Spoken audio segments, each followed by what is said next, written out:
अरे तो क्या हो गया, अगले साल फोड़ देना। बाकी के मेरे सारे दोस्त जॉब्स कर रहे हैं, शादी हो रही, घूमने जा रहे हैं और मैं यहाँ बैठ के नोट्स उगाड़ रहा हूँ। अब एक साल फिर बर्बाद हो जाएगा। एक काम कर, अपना फोन दे, ये देख क्या है ये? नए साल का नया प्लान। देख, इस साल कोविड ने, कोचिंग्स ने, बिना गाइडेंस की पढ़ाई ने खराब कर दिया, तो अगले साल के लिए नया प्लान तो बनाना पड़ेगा ना। टेस्ट बुक पास 299 पर ईयर में टेस्ट बुक पास के साथ तैयारी करो 200 से ज्यादा एग्जाम्स की और पाओ एक्सेस 12,000 मॉक टेस्ट की। लॉग ऑन टू टेस्टबुक.com या फिर ऐप डाउनलोड करो प्ले स्टोर से। नमस्कार फ्रेंड्स, आज मेरे साथ हैं सूबेदार पद पर नियुक्त सपना त्रिपाठी मैडम।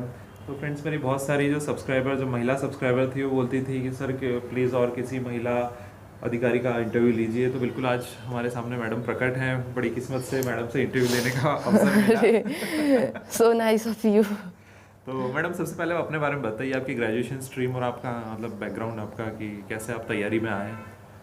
सबसे पहले नमस्कार दोस्तों, मैं सूबेदार सपना त्रिपाठी, मैं सतना ज़िले से हूँ। सतना ज़िले के एक छोटे से गांव कोटर से 10 किलोमीटर दूर है मेहुती गांव। एक कह सकते हैं बैकवर्ड, जहाँ जब हम पढ़ते थे तो लाइट भी नहीं थी, रोड कनेक्शन नहीं था, स्कूल जाने के लिए पैदल जाना पड़ता था। बहुत मुश्किल, हर एक व्यक्ति की अपनी एक कहानी है, मतलब एक बहुत स्ट्रगल है हर एक व्यक्ति की लाइफ में। वैसे ही मेरी भी लाइफ थी, क्योंकि गांव से पढ़ने जाना और फिर एक लड़की होकर बहुत सारी चीज़ें आती हैं। स्कूलिंग हुई दूसरे गांव में, सरस्वती स्कूल से मैंने पढ़ा है, जो बहुत ही अच्छी चीज़ थी मेरी लाइफ की संस्कारों के लिए। स्कूलिंग हुई, ग्रेजुएशन हुआ। ग्रेजुएशन मैंने जबलपुर इंजीनियरिंग कॉलेज से किया, government engineering college, electronics and communication branch से मैंने किया है बी। उसके बाद कुछ फाइनेंशियल इश्यूज थे। पहले तो नासा में साइंटिस्ट बनना था और बड़े बड़े ड्रीम्स थे। उसके बाद कुछ ऐसी प्रॉब्लम्स आ जाती हैं कि फिर हमें डाइवर्ट होना पड़ता है दूसरी तरफ। फिर मैं घर आ गई। उसके बाद फिर मैंने खुद ही से तैयारी करी। मेरी फ्रेंड ने मुझे बताया सब इंस्पेक्टर के बारे में, और मेरा काफ़ी क्रेज़ भी था बचपन से यूनिफॉर्म को लेकर के। एक अलग शिद्दत, प्यार, वो देख कर के जो जज्बा आता है वो काफ़ी अच्छा लगा मुझे देख करके। और फिर मैंने इस दिशा में तैयारी शुरू करी। तो मैंने खुद ही से सिलेबस निकाला, व्यापम की वेबसाइट में गई मैंने उसमें पढ़ा क्या क्या उसका प्रोसीजर होता है, पूरा रूल बुक निकाल करके उसका सिलेबस मैंने देखा। सिलेबस के अकॉर्डिंग तैयारी शुरू करी मैंने खुद ही से। इतना गाइडेंस नहीं मिल पाया क्योंकि परिवार में कोई पुलिस वाला नहीं था ऐसा सच की कोई जो पर्टिकुलर उस डायरेक्शन में हमें गाइड कर सके कि ऐसे तैयारी करो, ये ऐसे करो। तो मैंने खुद से तैयारी शुरू करी बस। फिर तो मैडम, आपकी सेल्फ स्टडी थी कि आपने कोचिंग से तैयारी करी थी? नहीं, सेल्फ स्टडी थी। कोचिंग का कोई वो नहीं था, क्योंकि कोचिंग हो नहीं पाई। गांव में तो आपको पता है इतना नहीं रहता, सारी चीज़ें अवेलेबल नहीं रहती हैं। जबलपुर में जब थी तब वहाँ पर तो कॉलेज से टाइम ही नहीं मिलता। हम गवर्नमेंट हॉस्टल में रहते थे, वहाँ पर ऐसा कुछ था नहीं। और तब ऐसा सब इंस्पेक्टर के लिए कोई वो भी नहीं था, तब अलग ड्रीम्स थे तब। फिर सोर्सेज भी नहीं होते थे तब, नेट का भी इतना नहीं था। अब तो यूट्यूब से सब सर्च कर लेते हैं हम, कौन सा एग्ज़ाम, उसका क्या स्ट्रेटेजी है, सारी चीज़ें। तब इतना हम लोग अवेयर भी नहीं थे। तो सारा कुछ मैंने सेल्फ से घर में रहकर किया। पापा जी का गाइडेंस जितना था, पापा जी, माता पिता का आशीर्वाद, पूरा सपोर्ट उन्हीं का। उनके बिना तो हम क्या कर सकते हैं, कुछ भी नहीं कर सकते। तो मैडम, कौन कौन सी किताबों से पढ़ा, आपको कुछ याद है मैडम, सब इंस्पेक्टर के लिए जो सबसे बेस्ट रहती? क्योंकि देखो, सिलेबस तो तब भी वही था और अभी जो आएगी अभी भी वही रहेगा। उम्मीद तो ये 70 नंबर की हिंदी। बिल्कुल, हाँ। जैसे मैंने आपको बताया कि मैं सरस्वती स्कूल से पढ़ी हूँ और मैं हिंदी मीडियम की छात्रा हूँ। तो हिंदी मेरी काफ़ी अच्छी थी और इसमें 70 नंबर की हिंदी आती है, एक बहुत बड़ा पोर्शन हो जाता है वो हमारे लिए।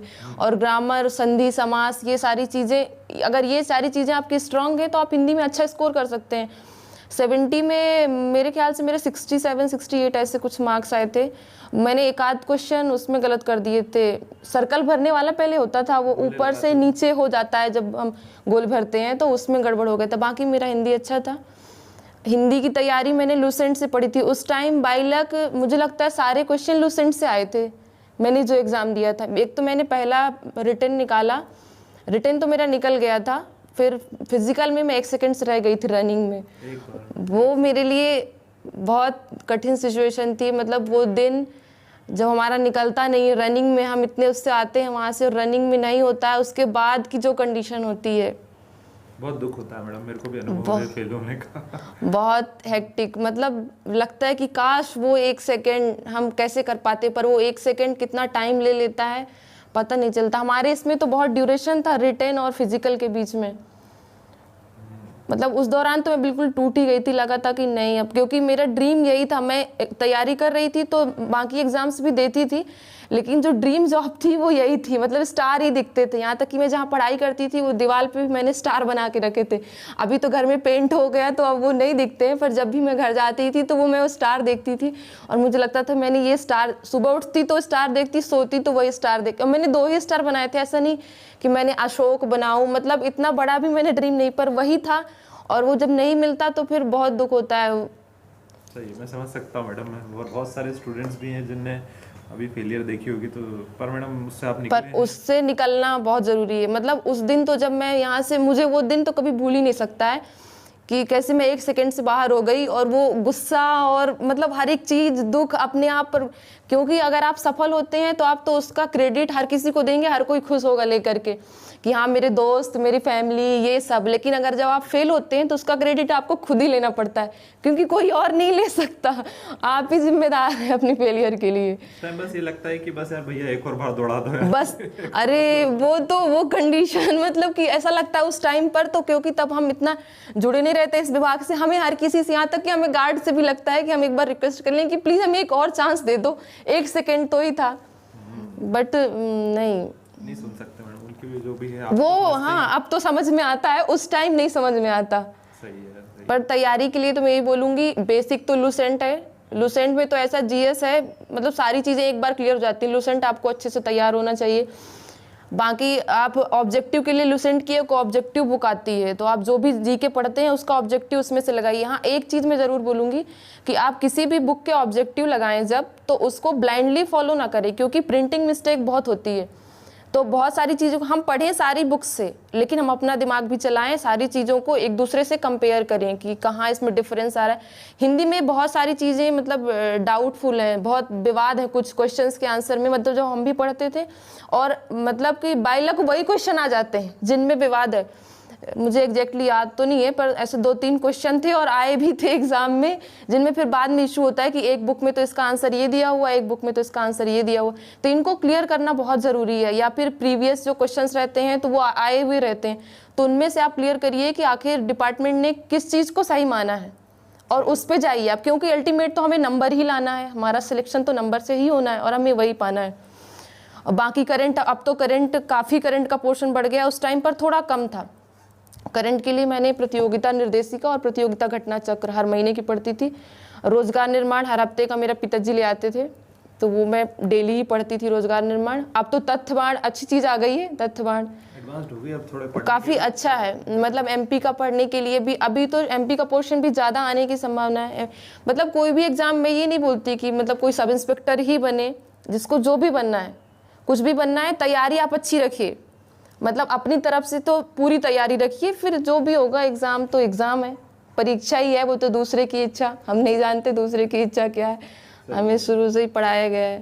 सही है मैडम यार, बहुत मुश्किल रहता है। मैं भी उस समय से निकला हूँ, सब इंस्पेक्टर में नहीं होना मैं भी बहुत अच्छे से अनुभव कर सकता हूँ। मुश्किल ये वर्दी के मैंने भी बहुत सपने देखे थे, पर आज देख के लगता है कि अच्छा वो नहीं मिली, बोझ बहुत ज़्यादा है मैडम इसका। नहीं ठीक है, लेकिन उसका भी अलग एडवेंचर है, वो मतलब तो रहता ही है मैडम, एक रुतबा अलग रहता है वर्दी का अलग अपने आप में। मतलब मुझे तो आज भी बहुत प्यार है, मेरी सर्विस को 5 साल होने वाले हैं, अप्रैल से हो जाएंगे 5 साल, लेकिन नहीं, नो डाउट आज भी मुझे उतना ही प्यार है अपनी वर्दी से, और उतनी शिद्दत और उतना ही लगाव है।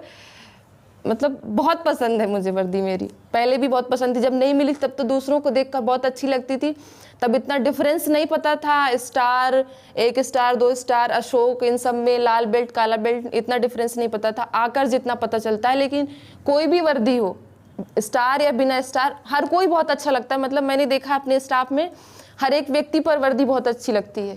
सही है। ये एक ऐसी ड्रेस है कि हमें सोचना नहीं पड़ता है इसमें, वैसे तो हमें सोचना पड़ता है ना, लड़कियों को खासकर, हम कौन सी ड्रेस पहने क्या करें, हमें तो ऐसा मौका मिलता नहीं सिविल पहनने के लिए, वर्दी में कुछ सोचना नहीं पड़ता। और सबसे ज़रूरी बात मुझे लड़कियों के लिए कितना मुश्किल हो जाता है, मतलब बेसिकली मिडिल क्लास फैमिली से जो लड़कियां आती हैं ना, कितना उस टाइम कितना प्रेशर रहता है जब हम तैयारी करते हैं। आपके माता पिता आपके साथ हैं, बहुत अच्छी बात है, लेकिन माता पिता भी एक समाज में रह रहे हैं और वहाँ उन्हें हर किसी का सुनना पड़ता है। जैसे मैं तो गाँव में रही हूँ, तो जब हम कॉलेज से आ गए, पहले तो ठीक है सबको पता है कि बच्ची बाहर रह रही है तो पढ़ रही है, तो बचपन से भी वो लोग काफ़ी कुछ सुनते हैं। हम लोग 3 बहनें हैं और मैं दूसरे नंबर की हूँ, तो फिर सब लोग बोलते हैं कि आप लड़कियों को पढ़ा रहे हैं, जहाँ कोई अपनी लड़कियों को नहीं पढ़ा रहा है वहाँ पर अपनी लड़कियों को पढ़ाना एक मतलब जब लीग से हटकर आप जाते हैं तो आपको बहुत सारी आलोचनाओं का सामना करना पड़ता है, लेकिन जब उसमें बच्चे अच्छा करते हैं तो माता पिता को भी गर्व होता है कि नहीं, हमने जो किया वो सही डिसीजन था हमारा। जैसे लोग बोलते हैं, मेरी मम्मी को सब लोग बोलते थे आपको कभी बनी बनाई रोटी नहीं मिलेगी आपकी बच्चियों के हाथ की, आपकी 3-3 बच्चियां हैं पर कभी आपको बेटियों का सुख नहीं मिला। पर हाँ, मेरी मम्मी को नहीं मिला सच में बेटियों का सुख, लेकिन अब उन्हें बहुत गर्व होता है ना जब उनकी बेटी इतनी अच्छी जगह पर है। मेरी बड़ी दीदी भी स्टाफ नर्स है इंदौर में MY हॉस्पिटल में, तो मेरी छोटी सिस्टर IIT बॉम्बे से MTech कर रही है अभी। तो मतलब मम्मी की तीनों लड़कियां फाइनेंशियली इंडिपेंडेंट हैं, तो उन्हें काफ़ी अच्छा लगता है कि मैंने जो बचपन से लेकर के मम्मी ने हमारे लिए जितना किया और पापा ने, तो उन्हें लगता है कि हमारा सेक्रीफाइस वेस्ट नहीं गया, मतलब हमने ऐसा प्रूव कर दिया उन्हें। तो मतलब मेरी सारी लड़कियों से ये अपील है कि वो उन्हें जो भी मिलता है उसे बेस्ट करने की कोशिश करें। अगर मुझे ब्रांडेड कपड़े पसंद हैं तो मैं खुद ही खरीद सकूं अपने लिए, ये नहीं कि हाँ ठीक है। कुछ लोगों को लगता है, मतलब मेरे ही कुछ फ्रेंड्स हैं उन्हें ऐसा लगता है कि अगर रिच लड़के से शादी हो गई तो अब पढ़ने की ज़रूरत नहीं है, या फिर उन लोगों के अब बदल गए हैं मोटिव। उन्हें लगता है कि नहीं सपना, ये भी अच्छी चीज़ है, रिच लड़के से शादी कर लो और कुछ नहीं करो। लेकिन मुझे लगता है हाँ ठीक है, आपने रिच लड़के से शादी कर ली, लेकिन ये कितना अच्छा होगा ना कि अगर आप किसी फैमिली को चलाएं। अभी लोग क्या बोलते हैं कि सारी जिम्मेदारी बेटे के ऊपर है, मतलब कि बेटा ही फैमिली चलाएगा, पर ऐसा कहीं हार्ड एंड फास्ट रूल नहीं है ना कि बेटा ही चलाएगा। आज जब मैं अपने घर में बोलती हूँ किसी भी चीज़ के लिए कि मम्मी मैं हूँ ना, पापा मैं हूँ ना, तो मुझे कितना अच्छा लगता है, मेरे पापा को कितना अच्छा लगता है ये सोचकर। इनफैक्ट मेरा भाई भी तैयारी कर रहा है BPSC की, तो मैं तो उसे बोलती हूँ कि तुम तैयारी करो, पूरी मेहनत से तैयारी करो तुम, लेकिन अगर तुम्हें किसी भी कंडीशन में ऐसा लगता है किसी भी समय कि मुझसे नहीं हो पा रहा, क्योंकि मैं आजकल देख रही हूँ कैसे बच्चे एक मार्क्स के पीछे सुसाइड कर ले रहे हैं। मतलब ये ठीक है आप बहुत डिप्रेशन में चले जाते हो, लेकिन सब कुछ वही नहीं है ना, जिंदगी में बहुत कुछ है। सुसाइड करना तो बहुत सिर्फ मतलब गवर्नमेंट जॉब ही सब कुछ नहीं है कि आपने गवर्नमेंट, बेशक आप कोशिश करिए, पूरी मेहनत करिए, आप अपना 100% दीजिए, लेकिन मैं तो अपने भाई को बोलती हूँ कि मैं तुम्हारे साथ हूँ ना, तुम्हें किस बात की चिंता है, मैं तो हूँ। मैं अपनी बहन को भी बोलती हूँ, तब मुझे बहुत अच्छा लगता है कि हाँ मैं हूँ इनके लिए, और मैं सच में हूँ। तब आप तभी बोल सकते हैं जब आप फाइनेंशियली इंडिपेंडेंट हैं, क्योंकि ये बहुत ज़रूरी है और किसी लड़की के लिए तो बहुत ज़रूरी है। सही है। मतलब हमारा समाज लड़कियों के मामले में तभी आगे बढ़ेगा जब हर एक लड़की फाइनेंशियली इंडिपेंडेंट होगी। मतलब आखिर मेरे गांव में आज मैं पहली हूँ जो सूबेदार हूँ, पहली लड़की हूँ जो पुलिस फोर्स में है, तो सबके लिए आखिर मैं एक मोटिवेशन हूँ कि सबको अच्छा लगता है देख करके। मैडम आप बहुत सारी लड़कियों के लिए और माता पिताओं के लिए भी जो जिनकी मतलब उस जमाने के लोग जो सोच रखते थे, जो ये सोचते थे कि लड़कियों को पढ़ा देंगे, लोगों की अलग अलग मेंटेलिटी होती। कई लोगों की चेंज हुई। जब पहले मैं रनिंग करने जाती थी, पहली बार मेरा रनिंग नहीं निकला तो मैं काफ़ी डिप्रेशन में आ गई थी बहुत। पर मेरे पिताजी वो हमेशा अटल बिहारी की लाइनें, हार नहीं मानूंगा रार वही ठानूंगा, हमेशा। यहाँ तक कि जब हम उस दिन जा रहे थे, रिजर्वेशन नहीं था हमारा, जब मेरी रनिंग नहीं हुई थी तो हमें अचानक जाना पड़ा, हम जनरल के उससे जा रहे थे, तो रात भर नींद कैसे आएगी, अब ऐसे में किसी को कैसे नींद आएगी जो 1 सेकंड से रह गया वो रनिंग में। तो मेरे पापा वही रात भर, पापा को ही लग रहा था कि बहुत दुखी होगी। तो पापा मेरे बहुत, मतलब पापा तो बहुत मोटिवेट करते हैं हमको। मेरे पापा भी टीचर हैं। फिर पापा दूसरे दिन बोले कि अब चलो तुम स्कूल में पढ़ाने लगो तो तुम्हें अच्छा लगेगा थोड़ा। तो मैंने गेस्ट फैकल्टी के रूप में पढ़ाया भी 1-2 महीने। अच्छा था पर मन नहीं लग रहा था। अच्छा लगता था बच्चों को पढ़ाना, लेकिन कहीं ना कहीं मन में मलाल था कि नहीं वर्दी का ही होना चाहिए। हाँ। वर्दी होना चाहिए। फिर से मैं 2 महीने बाद फिर से मैंने ग्राउंड जाना शुरू किया। वही ग्राउंड जहाँ मैं दौड़ती थी, मैं गई और थोड़ी देर खड़ी रही, उसी ग्राउंड से बातें करी। कहीं ना कहीं तो फिर मुझे लगा कि नहीं, कहीं ना कहीं तो मेरी ही कमी थी, तभी तो मैं 1 सेकंड से रह गई ना, क्योंकि जिन्होंने निकाला वो भी तो मेरे जैसे ही थे। मतलब एक्सक्यूज़ तो बहुत हैं ना करने के लिए, पर करने का एक बहाना कि मुझे हाँ वही चाहिए, ये बहुत ज़रूरी है ना। फिर मैंने फिर से दौड़ना शुरू किया। हाँ, जिस ग्राउंड में मैं दौड़ती थी वो कोई ऐसा ग्राउंड नहीं है, रनिंग ग्राउंड नहीं है। गांव में आपने देखा होगा गाय भैंस चराते हैं जहाँ लोग, वहाँ एक ग्राउंड है जो जहाँ पर 4 सड़कें एक दूसरे को क्रॉस करती हैं और वो एक रेक्टेंगल बनता है। तो मैं उस रेक्टेंगल में दौड़ती थी। मैं हफ्ते भर शूज़ पहन के दौड़ती थी, फिर हफ्ते में 1 दिन बिना शूज़ के दौड़ती थी। मतलब ये देखने के लिए कि आज मेरी टाइमिंग क्या आई है। मेरे पास छोटा सा फ़ोन था कीपैड वाला, तो मैं फ़ोन को हाथ में ले, क्योंकि मेरे साथ कोई जाता नहीं था, घर में कोई रहता नहीं था, सब बाहर रहते थे भाई बहन। और पापा जी के पास इतना टाइम नहीं रहता था कि वो मेरे पास जाएँ टाइमिंग देखने के लिए, तो मैं एक हाथ में मोबाइल लेके और फिर रनिंग करती थी वो टाइमिंग मिलाते हुए। जब एक राउंड पूरा हो और 2 मिनट हो जाए और 3.5 मिनट रहता है हमारी रनिंग में, तो फिर लगता था अब ये दूसरा राउंड कैसे होगा 1.5 मिनट में। पर वहाँ पर मेरी टाइमिंग कभी नहीं आई, 4 मिनट आई है, फिर बहुत खींच के 3:55 और 3:50 आई थी वहाँ पर टाइमिंग। पर फिर भी लगता था, ये मन में ये लगता था कि नहीं ये ग्राउंड तो बड़ा है ना, वहाँ का तो गोल होगा तो वहाँ आ जाएगी। पर जब मैं यहाँ दौड़ी और पहली बार मैं गोल ग्राउंड में दौड़ी, बहुत डिफरेंस आ जाता है। मतलब एक बार प्रैक्टिस होना ज़रूरी है। तब मुझे आके लगा कि नहीं, जब मैं रह गई 1 सेकेंड से, तब मुझे समझ में आया कि नहीं ज़रूरी है। मतलब आपकी रनिंग से पहले आपको एक बार उस तरह के ग्राउंड में दौड़ना ज़रूरी है। रेक्टेंगल में क्या एकदम जब अपन पहुंचते हैं ना कोने में तो स्पीड कम हो जाती। अब वो चीज़ का आइडिया नहीं रहता, अगर कोई बताने वाला हो, कोई कोच हो तो बहुत अच्छी बात है, लेकिन खुद से ये सारी चीज़ें जब हम फेल होते हैं तभी समझ में आता है। फिर जब मैं आई यहाँ दौड़ने, तब मुझे लगा कि नहीं अब वो तो गोल है ना, मुझे इसको गोल बना के दौड़ना है। फिर मैंने उसके कोने मैंने काटना शुरू किया जब मैं दौड़ती थी, और फिर गोल बना के दौड़ती थी। फिर दोबारा तो काफ़ी टाइम भी मिल गया, लेकिन वो जो ड्यूरेशन 1 साल का था, बहुत मतलब उस टाइम पर कि अगर नहीं होगा तो शादी हो जाएगी। मतलब हर कोई बोलता था, कभी कभी पापा भी बोल देते थे, क्योंकि वो भी क्या करें, रह तो उसमें रहे ना। बट फिर एंड में सपोर्ट करते थे। मेरी मम्मी बोलती थी कि कुछ नहीं, तुम दुखी मत हो, देर से जो आता है ना वो दुरुस्त आता है। बस मुझे मम्मी की यही बात अच्छी लगती थी। माता पिता का बहुत सपोर्ट रहा, बहुत ज़्यादा। और वास्तव में मैडम आपकी, मैं इसीलिए मैं एक ही पद के काफी सारे जो अलग अलग अधिकारी रहते हैं उनके इंटरव्यू लेता हूँ कि सबका अनुभव अलग रहता है, हर एक व्यक्ति का। और अभी क्योंकि मैडम जैसे वैकेंसी अभी आई नहीं है इतने सालों से, तो बच्चों का फ्रस्ट्रेशन जो है चरम पे पहुंच गया कि हमारी तैयारी है और आ क्यों नहीं रही है वैकेंसी बहुत ज़्यादा। लेकिन मैं तो यही बोलूँगी ना कि अब वो तो अपने कुछ बस में है नहीं। अब जो भी वैकेंसी आ रही है, जो भी चांस मिल रहा है, आप अपना उसमें बेस्ट दीजिए, क्योंकि ये भी एक प्लस पॉइंट है ना कि हमारे पास इतना टाइम मिल गया अपनी गलतियाँ सुधारने के लिए। मल्टीपल टेस्ट सीरीज अब तो कितना अच्छा हो गया, मुझे लगता है कि टेस्ट सीरीज ऑनलाइन मिलती हैं।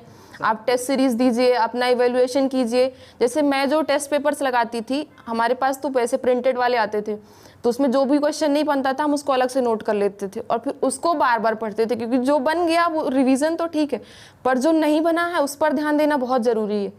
क्योंकि हम अपनी कमियों को मतलब तब तक उसमें प्रैक्टिस करें तब तक वो हमारी अच्छाइयाँ ना बन जाएँ। ये चीज़ बहुत मैटर करती है एग्ज़ाम के लिए। मैं भी ऐसे ही करता था मैडम, जो चीज़ नहीं आ रही उसको अलग से लिख लेता था, तो उससे अपने को काफ़ी वही चीज़ वो भी याद हो जाती थी कुल मिला। बहुत ज़रूरी है वो चीज़ें तो। और सारे एग्ज़ाम्स के लिए भी तो जैसे कुछ बच्चे पीएससी की तैयारी करते हैं तो उन्हें ऐसा लगता है कि अगर हम सब इंस्पेक्टर में हो गया तो फिर हम पीएससी का कर नहीं पाएंगे, ऐसा मतलब लोगों के मन में रहता है कि पीएससी तो ज़्यादा अच्छा है। बेशक पीएससी बहुत अच्छा है, सब इंस्पेक्टर से बहुत अच्छा है, लेकिन ये भी जब यहाँ पर तैयारी हो जाती है, सिलेक्शन हो जाता है आपका, तो फिर टाइम मिलता है यहाँ पर। मतलब कि आप परमिशन ले सकते हैं, रिटर्न में दे देते हैं आवेदन कि हम जैसे पीएससी की तैयारी कर रहे हैं, या अगर आपका प्रीलिम्स निकला है तो आप उसके डॉक्यूमेंट्स लगा दीजिए। यहाँ पर 1 साल या 2 साल का मतलब छूट मिलती है डिपार्टमेंट से आपको प्रिपरेशन करने के लिए, तो आप उसके बाद ज्वाइन कर सकते हैं। जैसे हमारे साथ कई लोगों ने लेट ज्वाइन किया था क्योंकि वो पीएससी की प्रिपरेशन कर रहे थे, तो वो 1 साल पहले वाले थे, फिर उन्होंने 1 साल बाद ज्वाइनिंग दी। ऐसा भी होता है? हाँ, ये होता, मतलब ये चीज़ मुझे नहीं पता थी यहाँ आने से पहले, तो मुझे लगा ये चीज़ पता होनी चाहिए बच्चों को कि अगर आपका सिलेक्शन हो गया है तो भी आप 1 साल तो डिले आराम से कर सकते हैं, पर शायद ये 2 साल का है। और ये हर डिपार्टमेंट में होगा, क्योंकि जब पुलिस में है तो हर जगह होगा मुझे लगता है। मैंने तो नहीं सुना मेरे नहीं, यहाँ पर है, मतलब कि 1 साल आप क्या बोलते हैं अपने गाइडलाइन, मतलब क्या बोलते हैं आज उसमें लिखा हुआ है कि गैजेट में या कहीं पे लिखा हुआ है? इसका आदेश तो है हमारे पास, तो है। जैसे किसी को नहीं ज्वाइन करना है, उनकी तैयारी चल रही है, तो वो रिटर्न में सूचना देना जरूरी रहता है यहाँ पर कि ये बच्चा तैयारी कर रहा है तो ये 1 साल बाद ज्वाइन करेगा। अच्छा, ऐसा भी हाँ, पर ये अच्छी चीज़ है। मुझे ये चीज़ पता नहीं थी यहाँ आने से पहले, मुझे लगा अगर मुझे पता होती तो काफ़ी अच्छा होता। आज आप भी बहुत अच्छी जगह है मैडम। नहीं, बेशक हाँ, मैं बहुत खुश हूँ। अब तो प्रमोशन भी होने वाला होगा आपका रिजर्व इंस्पेक्टर में। कितने साल अभी की तो जॉब है टाइम है, 5 साल हो गए। 5 साल हो गए। हाँ, प्रमोशन का अभी तो हमारे सीनियर्स हैं, उनका ही नहीं हुआ है, अभी देखते हैं क्या होता है। बट मैं बहुत खुश हूँ, प्रमोशन जब भी हो जो हो ठीक है, आई डोंट केयर, उससे कोई फर्क नहीं पड़ता है। तो मैडम एक सबसे बड़ा सवाल, आप एक दिन में कितने घंटे पढ़ते थे? ये मुझे नहीं लगता कि मैं घंटे डिसाइड कर पाती हूँ कितने घंटे पढ़ती थी। ये कोई मतलब ये कोई बड़ा मैटर नहीं है, आप जितने भी घंटे पढ़ते हैं डेली पढ़िए, बस मैं यही बोलूँ। कंसिस्टेंसी बहुत ज़रूरी है। जब मैं उस टाइम पढ़ती थी तो काम ही क्या रहता था, बस पढ़ती ही रहती थी, क्योंकि काम मम्मी कुछ करने नहीं देती थी। सुबह से उठती, सुबह जल्दी नींद नहीं खुल पाती थी बहुत। हालांकि हमारे पिताजी टीचर हैं तो वो सुबह से 4 बजे से उठाते थे, पर जब हम छोटे थे तब तो 4 बजे उठ जाते थे, पर फिर रात में देर तक पढ़ते थे, सुबह जल्दी नींद नहीं खुलती थी। तो सुबह भी कुछ लोग बोलते हैं कि सुबह जल्दी उठकर रनिंग पर जाओ, पर मैं जल्दी उठ नहीं पाती थी। ऑनेस्टली स्पीकिंग, मैं लेट ही उठती थी और मैं 8 बजे जाती थी रनिंग करने, धूप हो जाती थी। पर फिर मैं ये भी सोचती थी कि जब हम वहाँ रनिंग करेंगे तो सुबह सुबह थोड़ी होगी रनिंग, वो तो धूप में ही होगी। तो धूप में ही तपना और दौड़ना। हाँ, और जब हमारी रनिंग हुई उस टाइम 12:30 बज गए थे यहाँ, तो कहीं ना कहीं वो 8 बजे दौड़ने का मुझे यहाँ पर बेनिफिट मिला। तो 12:30 बजे की धूप और फिर नंगे पाँव, मैं तो बिना शूज़ के दौड़ी थी ग्राउंड में, क्योंकि मैंने वैसे ही प्रैक्टिस करी थी। तो फिर वो गरम गरम जब पाँव में फिर छाले पड़ते हैं, हालांकि वो छाले दौड़ते टाइम नहीं दिखते हैं, दौड़ने के बाद जब आप सफल हो जाते हैं तो अच्छे लगते हैं वो छाले, और जब नहीं होते, जब 1 सेकंड से रह जाते हैं तो वही छाले काफ़ी दुख देते हैं। जब तक आप देखते हैं कि अरे यार मेरे पाँव में छाले भी पड़ गए और मेरी रनिंग भी नहीं निकली। और जब फिर सब लोग बोलते, क्योंकि वो लोग तो पल्स से भी रह जाते हैं। मेरे साथ ही जब मतलब मेरा निकला था तो एक लड़की रह गई थी पल्स से, तब मैं उसका दुख समझ पा रही थी। लेकिन जब आप 1 सेकंड से नहीं निकल पाते, 1 सेकंड से रह जाते हैं आप, तो जब आप जाते हैं, मैं जहाँ से बिलोंग करती हूँ तो वहाँ पर लोग 1 सेकंड का मतलब नहीं समझते। लोग तो यही बोलते हैं कि पीछे मुड़ के देखने लगी थी तुम, क्या तुम एक पाँव आगे रख देती तो हो जाता। लेकिन कोई नहीं सुनता मैडम, लोगों को कोई सबको है ना पास होने वाला ही इसलिए, और हर कोई सफलता ही चाहता, और नहीं, और सही भी है ना, फेल होने वाले तो इतने हैं, पास होने वालों को ही लोग याद रखेंगे ना, तो क्यों नहीं हम पूरी कोशिश कर लें पास होने की। सही है। बहुत ज़रूरी, मतलब ये फेलियर से सक्सेस के बीच में ना मैंने बहुत कुछ बदलते देखा है। लोग मैंने ये मतलब अभी ये कोरोना के टाइम पर तो मैंने ये भी देख लिया कि लोग ज़िंदगी में 2 बार बदलते हैं। एक तो जब आप फेल से सफल होते हैं, और आप एक बार जब इस दुनिया को छोड़कर चले जाते हैं, तब तो हम रहते नहीं देखने के लिए इस दुनिया को छोड़ने के बाद कि लोग हमारे बारे में क्या बोलते हैं, तब तो लोग अच्छा ही बोलेंगे क्योंकि हम हैं नहीं सुनने के लिए। लेकिन जब हम फेल होते हैं और फिर उसके बाद सफल होते हैं, तो जो लोग आपके अगेंस्ट में थे वो आपके साथ खड़े हो जाते हैं। मतलब कल जो लोग बोलते थे कि सपना का तो यही काम है, वो रनिंग ही करती है सारा दिन सुबह, क्योंकि मैं 2 टाइम जाती थी दौड़ने, सुबह और शाम रनिंग ही करती है। मैं रनिंग पर इसलिए इतना जोर दे रही हूँ क्योंकि मैं रनिंग में ही फेल हुई थी। मतलब मेरे लिए रिटर्न निकालना, शायद मेरा पहली बार में निकल गया था तो मुझे ईजी लगा, दूसरी बार भी निकल गया मुझे। बहुत सारे बच्चे मैम रनिंग में ही रह जाते हैं। हाँ, तो फिर जब रनिंग निकल गई जब मेरी दूसरी बार में, और फाइनल सिलेक्शन हो गया, तब फिर लोगों को लगता है कि अगर ऐसी बेटी हो तो बेटे की क्या ज़रूरत है। मतलब मुझे कई लोगों ने बोला कि मेरी मम्मी को आके बोलते थे कि काश हमारी बेटी भी ऐसी होती, आपकी बेटी तो बिल्कुल बेटे जैसी है। मेरे पिताजी को लोग बोलते थे आपकी बेटियां तो भगवान का तोहफा है आपके लिए। तो मुझे लगता है ये बहुत अच्छे कॉम्प्लीमेंट्स हैं, अगर हमारी वजह से हमारे माता पिता को मिलते हैं, हमारे माता पिता हमारी वजह से प्राउड फील करते हैं, तो मुझे लगता है इससे अच्छा तो कोई गिफ्ट है ही नहीं इस दुनिया में ना। कि बहुत अपने को भी प्राउड फील होता है। बिल्कुल, मेरी मम्मी को बोलते हैं, मेरे पापा को जब बोलते थे कि आपका लड़का गवर्नमेंट जॉब में लग गया, ये बन गया, बिल्कुल, फेल भी एक टाइम होता था तब उसमें ताने भी सुनने को मिलते थे। बिल्कुल, हाँ, पास होने के बाद तो सब लोग आपकी बिल्कुल। लेकिन ये अच्छा है ना कि मतलब आप फिर ये पहचान पाते हैं कि हाँ ठीक है, इन्होंने ऐसा बोला था, कैसे लोगों का मोटिव चेंज होता है, ये चीज़ आप देख सकते हैं। मैंने देखा और काफ़ी महसूस किया है उस चीज़ को बहुत अच्छे से, क्योंकि ये ड्यूरेशन बहुत लंबा हो गया था फिजिकल से रिटर्न के बीच में, रिटर्न और फिजिकल के बीच में, और फिर फिजिकल होने के बाद उसका रिजल्ट तो खैर उसी दिन पता चल जाता है, फिर इंटरव्यू भी हो जाता है, फिर जो उसका रिजल्ट आया था उसमें भी फाइनल आने में भी काफ़ी टाइम लगा था। तो क्योंकि फिर भी हम फिजिकल निकलने के बाद भी हम इतना श्योर नहीं रहते हैं। मेरे केस में मैं थोड़ा श्योर थी, मुझे लग रहा था कि मेरा फिजिकल निकल गया मतलब सब हो गया। फिर इंटरव्यू उसी दिन हुआ था? हाँ, उसी दिन हुआ था। हाँ, इंटरव्यू की भी मेरी अलग स्टोरी है, क्योंकि मुझे मतलब बिल्कुल भी एक्सपीरियंस नहीं था इंटरव्यू का। तो क्योंकि जब हम इंटरव्यू फिजिकल के लिए आते हैं तो हमारा गेटअप अलग रहता है, तो मैं वही लोअर टी शर्ट में ही थी और गोल्ड स्टार के रेड कलर के शूज़, वो मुझे अभी भी याद है। वो मैंने यही खरीदे थे जब मैं यहाँ आई थी, क्योंकि इस बार मैं पहले आ गई थी, दोबारा मैं 15 दिन पहले ही आ गई थी कि इस बार मैं गोल वाले ग्राउंड में पहले से दौड़ लूंगी, तभी उस दिन दौड़ने जाऊंगी। 15 दिन पहले ही आप आ गए थे भोपाल में? हाँ, मेरे भैया रहते हैं यहाँ पर भोपाल में, तो मैं उन्हीं के यहाँ आकर रुकी हुई थी, तो वो भैया मुझे लाते थे सुबह दौड़ाने के लिए। तो मैं यहाँ पर 3-4 दिन ही प्रैक्टिस कर पाई थी, क्योंकि फिर बंद हो जाता है ग्राउंड, प्रिपरेशन चालू हो जाती है उसकी फिजिकल के लिए। पर लेकिन वो काफ़ी प्लस पॉइंट था मेरे लिए। पर उसमें भी मैं आई तो उसमें मेरी रनिंग आई नहीं टाइम पे, मतलब एक दिन 3:35 आई और फिर दूसरे दिन 3:40 आ गई। मतलब वो चीज़ तो मेरे लिए अब ऐसा हो गया था कि अब करो या मरो, अब तो मतलब या तो नहीं, पर अब 3:35 और 3:40 आ गई तो अब हम ये तो नहीं बोल सकते कि नहीं अब मेरा निकल ही जाएगा। अब मैं क्या बोलूँ, मैं 2 साल से रनिंग की तैयारी कर रही हूँ और अब मेरा 3:35 आ रही टाइमिंग। अब घर वालों का भी प्रेशर तो था ही उस टाइम पर पापा ये बोलते थे कोई बात नहीं, तुम कोशिश करो अपनी तरफ से, अपना 100% देना, बाकी जो होगा वो देखा जाएगा। मतलब पापा ने कभी ऐसा फोर्स नहीं किया रिजल्ट के लिए कि हाँ ठीक है, पापा बोलते थे बस तुम तो अपनी तरफ से कोशिश करो। और फिर जब वो दूसरे 3:35 आ गया तो फिर और प्रेशर आ गया, दूसरे दिन 3:40। अब फिर पाँव में, क्योंकि पता नहीं इस ग्राउंड में दौड़ने के बाद ना अलग प्रेशर रहता है और बॉडी अलग तरह से रिएक्ट करती है। जैसे हम वहाँ रिलैक्स मोड में हम प्रैक्टिस करते थे तो पाँव में एकदम स्वेलिंग आ गई थी, इतने भारी हो गए थे पाँव के, चलते ही नहीं बन रहा था। मतलब ऐसा लग रहा था कि यार उस दिन की रनिंग कैसे होगी। तो मतलब जो लास्ट के 2 दिन थे मेरे, वो तो ऐसे निकले कि पूरा दिन पाँव की मालिश करने में ही निकले थे कि कैसे भी पाँव सही हो जाए, कल दौड़ने लायक हो जाए, नहीं तो पता नहीं क्या होगा। बहुत टेंशन में भी रहे होंगे। बहुत, मतलब उस टाइम का तो खैर वो प्रेशर तो अब हम फील भी नहीं कर सकते, मुझे लगता है वो उसी दिन हो पाता है। समझते हैं, पर इतनी तैयारी करो और इनफैक्ट जो रिटर्न भी देने जाते हैं तो एक दिन पहले कितनी धक्का बहुत लगती है। बहुत लगती है। फिर इंटरव्यू में क्या सवाल पूछे थे आपसे? मैं बता रही, इंटरव्यू जब मैं इंटरव्यू के लिए गई है ना, तो मैं तो लोअर टी शर्ट में थी। मैं जब अंदर आई वहाँ से गार्ड मुझसे बोलता काय के लिए जाना है, मैं बोली इंटरव्यू है। तो वो बोलता मैडम आप इस ड्रेस में इंटरव्यू देंगी? तो मेरे भैया का घर बहुत दूर था यहाँ से, तो मैं अगर वहाँ आके जाती, 1.5 घंटे का टाइम मिला था हमें फिजिकल के बाद, तो मैं जाके आ नहीं पाती। तो मैंने यहीं पर खाना खाया और मैं यहीं आ गई। तो अब मैं उस ड्रेस में, मतलब मुझे फिर अलग जो कॉन्फिडेंस था, कॉन्फिडेंस की तो वाट लग गई थी क्योंकि ड्रेस ही नहीं है ना, लोअर टी शर्ट और गोल्ड स्टार के शूज, वो भी रेड कलर के जो अलग ही दिख रहे हैं ना।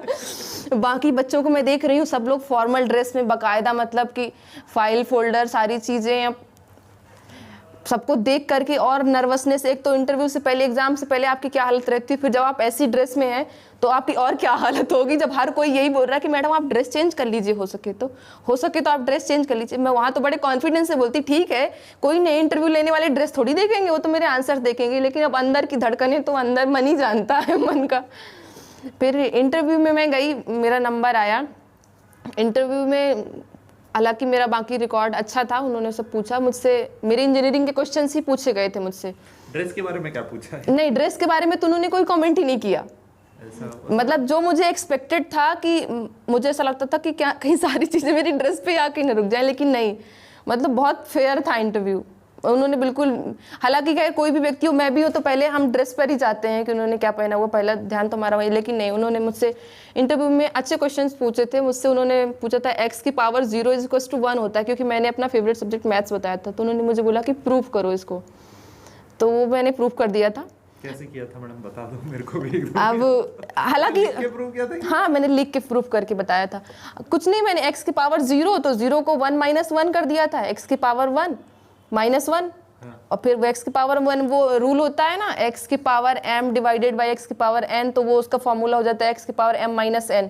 तो उसको अपोजिट लगा दिया मैंने, मतलब कि x की पावर 1 डिवाइडेड बाई x की पावर 1, तो दोनों सेम हो गए, x तो वो दोनों कैंसिल हो गए, तो 1 आ गया। हालांकि ये भी मैंने उस टाइम पहली बार ही प्रूव किया था। मतलब इससे पहले मुझे लगता नहीं 10 तक कभी प्रूव करवाते हैं ये, 11 कभी प्रूव नहीं करते ना, पर वो एट टाइम आ गया मुझे, यही सोच के कि ऐसे फॉर्मूला लगाएगी, वो मैंने प्रूव कर लिया, तो वो अच्छा इंप्रेशन था।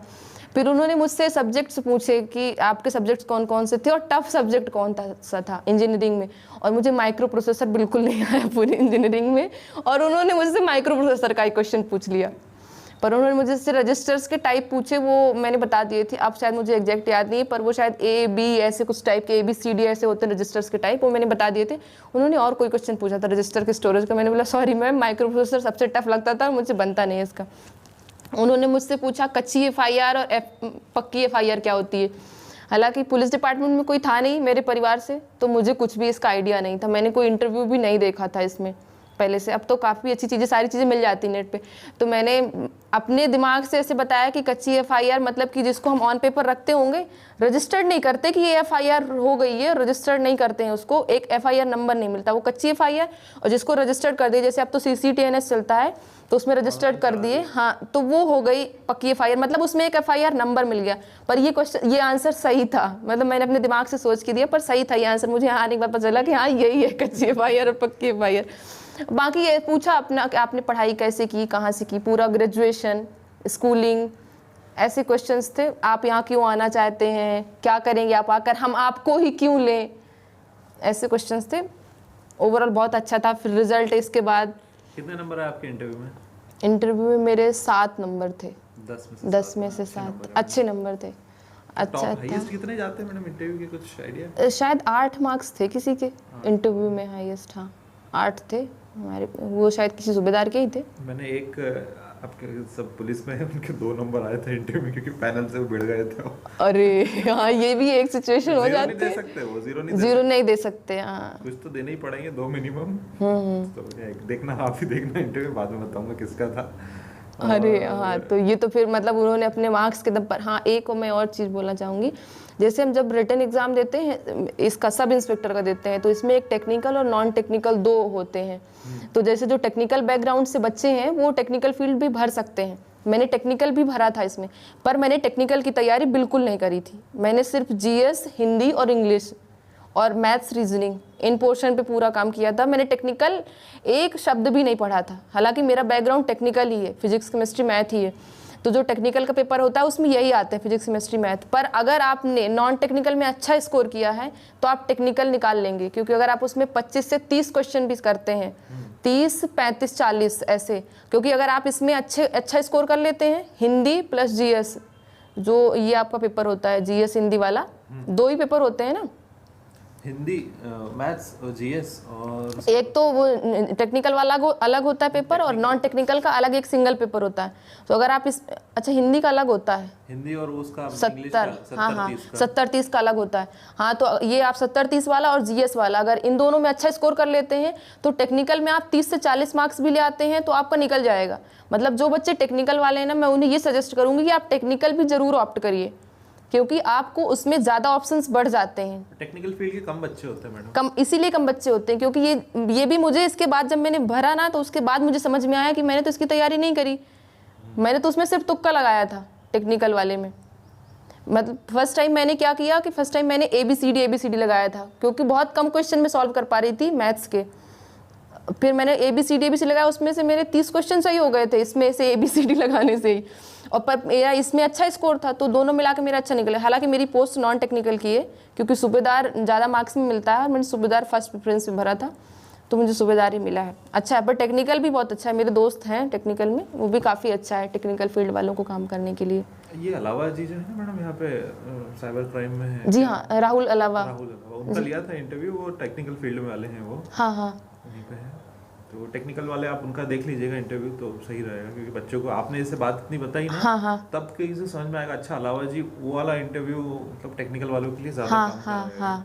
सही है। नहीं अच्छा है, मतलब जैसे टेक्निकल जिन्होंने किया है ना, उनके लिए ज़्यादा ऑप्शंस खुल जाते हैं, क्योंकि अगर नॉन टेक्निकल भरते हैं तो वो वाली फिर स्ट्रीम्स अपने आप क्लोज हो जाती हैं उनके लिए। टेक्निकल भरेंगे तो आपके पास ज़्यादा ऑप्शन है, ठीक है, आपको नहीं जाना है प्रेफरेंस में, ऊपर भरिए जो आपको लेना है। ये चीज़ भी जब मैंने एग्ज़ाम दिया था तो मुझे ये नहीं पता था फॉर्म भरते टाइम कि कौन सी पोस्ट अच्छी है, कौन सा कैसा है, ये सब कुछ नहीं पता था। तो मैंने तो प्रीवियस ईयर के मार्क्स देख करके सूबेदार को ज़्यादा मार्क्स मिलते तो मैंने ऐसा अलॉट कर दिया। यहाँ आने के बाद पता चला कि अच्छा है मैंने सूबेदार लिया, बहुत अच्छी बात है, अच्छी चीज़ है। मतलब सब इंस्पेक्टर का काम तो बहुत टफ है। हमारा तो फोर्स मैनेजमेंट है, कहीं पर कुछ हो गया तो फोर्स डिप्लॉयमेंट कैसे करना है, सारी चीज़ों की व्यवस्था, पुलिस का मैनेजमेंट है हमारा, या फिर ट्रैफिक में है हमारा, उनका ट्रैफिक भी है, बाकी इतना जो क्राइम है कंट्रोल, 24 घंटे की जो ड्यूटी, 24 घंटे तो हमारी भी है, लेकिन उनकी मुझे लगता है ज़्यादा टफ है। सही है मैडम, बहुत चैलेंजिंग जॉब है, अपने आप में बहुत चैलेंजिंग जॉब है, और नो डाउट बहुत अच्छी जॉब है। दोनों की मैडम आपकी बहुत अच्छी है। तो जॉब प्रोफाइल मैडम थोड़ी सी और बता दीजिए, जॉब प्रोफाइल सूबेदार की, और खासकर वुमेन एंगल में बताइए मैडम आप। वुमेन एंगल में अपने आप आपको क्या अनुभव लगा ये सब? खैर आपका तो अनुभव आपने सब बताया ही बताया, तो जो अभी जो मेरी बहुत सारी ऐसी वो है क्या बोलते हैं सब्सक्राइबर्स और ऐसी स्टूडेंट्स हैं जो कि बोलती है कि सर हमारी शादी हो गई है, हमें प्रॉब्लम आती है, और ये सब मतलब एक वो रहता है ना एंगल कि हमारी शादी हो जाएगी तो उसके बाद किस टाइप से मैनेज होगा। हाँ, हमारे साथ भी कुछ थी लड़कियां जिनकी शादी हो गई थी, बच्चे भी थे, उन्होंने फिर भी निकाला था। पर इसके लिए फैमिली सपोर्ट बहुत ज़रूरी है, बिना फैमिली के सपोर्ट के तो आप कहीं नहीं कर सकते कुछ, चाहे आप मायके में हो चाहे ससुराल में, बहुत ज़रूरी है किसी ना किसी का सपोर्ट, या फिर कोई ऐसा हो जो आपका बहुत खास है, जो आपको हर समय सपोर्ट कर रहा है। मतलब जब बहुत नेगेटिव सिचुएशन है तब भी आपको सपोर्ट करने वाला, और अगर कोई नहीं है तो फिर आप खुद को सपोर्ट करिए, क्योंकि खुद से ज़्यादा मोटिवेशन खुद से ज़्यादा सपोर्ट मुझे नहीं लगता कि कोई कर सकता, क्योंकि हम कोई वीडियो भी देख लेते हैं मोटिवेशन का तो वो थोड़ी देर तक रहता है, लेकिन अगर हमारा जो अंदर से मोटिवेशन है जब तक वो रहेगा तब तक हमें कोई रोक नहीं सकता किसी भी चीज़ के लिए। और मुझे लगता है कि शादी हो गई है या जो भी कंडीशन है, जो भी सिचुएशन है, मुझे ऐसा लगता है पर्सनली कि जो भी इस दुनिया में है वो सब संभव है। सही है। बस एक ही चीज़ इस दुनिया में संभव नहीं है, जो चला गया है उसे वापस लाना, बाकी तो सब संभव है। ऐसा कोई काम ही नहीं है जो आप कर नहीं सकते। और मतलब कि यही नहीं कि आप सिर्फ गवर्नमेंट जॉब ही करिए, सिर्फ पुलिस में ही आइए, आपको जो पसंद है वो करिए आप। यहाँ बहुत सारी मतलब मैं अब देखती हूँ जैसे चीज़ें, बहुत सारी वीडियोस देखती हूँ, बहुत सारी चीज़ें मिलती हैं सराउंडिंग्स में, तो ऐसा लगता है कि अगर हम ये नहीं करते तो हम ये कर सकते थे, हम ये नहीं कर सकते थे तो ये कर सकते थे। मतलब बहुत सारे ऑप्शंस हैं। मुझे तो ऐसा कभी कभी लगता है कि एक रेस्टोरेंट खोलना चाहिए था जहाँ, क्योंकि हम लोगों की बहुत ड्यूटी हो जाती है, हम लोग कभी कभी खाना नहीं बना पाते, घर में टाइम नहीं मिलता, इतनी ड्यूटी हो जाती है, तो फिर ऐसा लगता है कि घर जैसा खाना मिल जाए। और बाहर घर जैसा खाना मिलता नहीं है, होटलों में तो होटलों जैसा खाना ही मिलता है। तो ऐसा लगता है कि काश कोई ऐसा हो जो घर जैसा खाना बना के हमको दे। फिर मुझे ऐसा लगता है अगर मैं नहीं आती इस जॉब में तो मैं ऐसी जगह खोलती जहाँ घर जैसा खाना मिलता, तो सब लोग आते हो। क्योंकि पुलिस वालों के साथ ये बहुत प्रॉब्लम होती है खाने की, इसलिए उनका स्वास्थ्य, क्योंकि ड्यूटी ज़्यादा हो जाती है, ड्यूटी आवर्स, तो खाने की नहीं हो पाता, तो इस वजह से बहुत प्रॉब्लम होती है। तो मतलब बहुत सारे ऑप्शंस हैं। आप अगर हम एक ही चीज़ को सोचेंगे ना तो वहाँ पर बाधाएं आएंगी कि हाँ, जब जैसे पुलिस के लिए तैयारी करें तो आपको फिजिकल के लिए भी जाना है, पढ़ाई करनी भी पड़ेगी। अगर आप खुद से इतने नहीं कर पा रहे हैं तो आपको कोचिंग कर लेना पड़ेगा, कोचिंग का सहारा। तो अगर ये सारी चीज़ें नहीं हो पा रही, बेशक आप पूरी कोशिश करिए करने की, अगर नहीं हो पा रही हैं तो फिर आप दूसरी चीज़ जो आपको पसंद है आप उसमें भी कर सकते हैं। हाँ, और लेकिन एजुकेशन बहुत ज़रूरी है। मैं तो ये बोलूँगी लड़कियों को पढ़ाना बहुत ज़रूरी है, चाहे वो आज की लड़कियाँ हों या फिर उनके आने वाले बच्चे हों, बहुत ज़रूरी। मतलब एक लड़की को पढ़ाना, तो लड़के को तो सब पढ़ाते ही हैं, नो डाउट, सबको लगता है कि पढ़ेगा तभी तो परिवार चलाएगा, लेकिन अब लड़कियाँ भी परिवार चलाती हैं। मैं अपना परिवार चला रही हूँ, मेरे भाई बहन मेरे साथ रहते हैं, पढ़ते हैं, मुझे अच्छा लगता है। और ये बहुत अच्छी बात है कि आप अपना परिवार चलाते हो। फिर कोई आपको ये नहीं बोल सकता है कि हाँ अब लड़का अच्छा मिलना चाहिए। और सबसे बड़ी बात, जब लड़की नौकरी नहीं करती है तो जब उसकी शादी की बात चलती है तो उसका जजमेंट जो होता है वो मुझे बहुत बुरा लगता है। मतलब छोटी है, काली है, मोटी है, या ज़्यादा लंबी है, ज़्यादा दुबली है, मतलब ये जजमेंट मुझे नहीं पता लोग जो करते हैं वो क्या सोच कर करते हैं, उनकी क्या सोच रहती है, मैं इस पर कोई कमेंट नहीं कर सकती। लेकिन नौकरी लग एक लड़की, ये जजमेंट खत्म हो जाती है और ये बेस्ट चीज़ है। मतलब अब मुझे कोई ये नहीं बोल सकता है कि हाँ, पहले लोग मुझे बोलते थे, मैंने बहुत कॉम्प्लीमेंट सुने हैं कि मतलब ये इतनी काली है, ये ऐसी है वैसी, लेकिन जब से मैंने वर्दी पहनी है ना तो कोई मेरा कलर नहीं देखता है। काली कहाँ है आप तो? वो ठीक है अब वो मतलब गाँव में रहने से और शहर में रहने से थोड़ा फर्क भी पड़ता है, लेकिन ठीक है। लोग मतलब कि वर्दी में आप जब आ जाते हैं ना तो आप सिविल कपड़े भी पहनेंगे ना तो आप सबको अच्छे लगेंगे, फिर तो आदमी एक अलग ही। हाँ, और ये सबसे अच्छी चीज़ है, मतलब बीइंग अ फाइनेंशियल इंडिपेंडेंट, और फिर खासकर वर्दी में आने के बाद कि कोई आपको जज नहीं करेगा। इस जजमेंट से आप बाहर आ जाते हैं, मुझे लगता है वो बेस्ट चीज़ है किसी भी लड़की के लिए। एक बहुत अच्छी, मुझे तो बहुत अच्छा लगता है कि हाँ, मुझे कोई ये नहीं बोल सकता है, मैं बहुत फ्री हूँ इस चीज़ से कि हाँ तुम पतली हो, तुम छोटी हो, तुम मोटी हो, तुम काली हो, ऐसा कोई नहीं बोल सकता मुझे। और जो ऐसा मुझे बोलता है, मैं उससे बोलूंगी कि तुम्हें क्या करना है भैया, मैं हूं तो हूं। इतनी कोई हिम्मत ही नहीं करेगा, किसी की हिम्मत नहीं है ऐसा आप बोलने की। सही है। मतलब एक ही चीज बोलते हैं, मैडम वर्दी अच्छी लग रही है। बहुत, हाँ, ये तो सब बोलते हैं। मतलब कि जब हम जाते हैं मार्केट में भी या हम ड्यूटी में ऑन ड्यूटी होते हैं तो लोग पलट कर देखते हैं, लोग आपको नोटिस करते हैं। और आज हर कोई यही चाह रहा है ना कि हमें नोटिस करें। मतलब मैं देख रही हूँ हर कोई अपने फॉलोअर्स बढ़ा रहा है, कोई कुछ कर रहा है, सिर्फ इसलिए ना। और आपकी पहचान, आपको अपने नाम से जानते हैं। मुझे सबसे अच्छी चीज़ लगती है कि जब लोग मेरे पापा को मेरे नाम से बुलाएं कि हाँ वो सपना के पापा हैं। वो पापा जी के लिए भी कितनी अच्छी चीज़ है ना, सपना के पापा हैं, सपना की मम्मी है, सपना की दीदी है, वो कितनी अच्छी चीज़ है ना, उनके लिए भी और मेरे लिए भी। ये बहुत अच्छा लगता है मुझे।